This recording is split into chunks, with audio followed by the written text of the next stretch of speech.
Ce matin, une délégation syndicale de Bosch et les élus locaux ont été reçus au ministère des Finances. À l'ordre du jour, l'avenir du site. En particulier, cette demande d'expertise scientifique concernant les pollutions engendrées par les moteurs à essence et les nouveaux diesels. À la clé, l'obtention de la vignette Critère 1, symbole des voitures les moins polluantes. Le Premier ministre, Édouard Philippe, a validé cette étude hier et cette étude devrait être lancée normalement début juillet pour un résultat estimé fin d'année.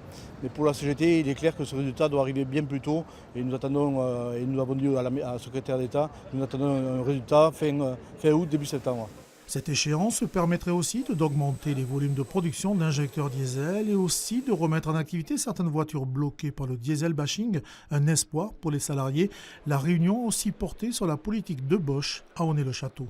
Il y a un accord, la secrétaire d'État a rappelé aux dirigeants Bosch l'engagement qu'ils ont pris par rapport aux 300 emplois qu'ils doivent trouver au niveau de la diversification. Il faut rappeler qu'il y a un accord de transition qui a été signé l'année dernière et qu'actuellement, il y a deux parties qui respectent cet accord.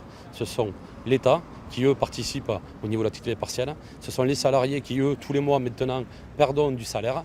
Et par contre, au niveau de l'emploi, la direction Bosch, elle ne respecte pas leur accord.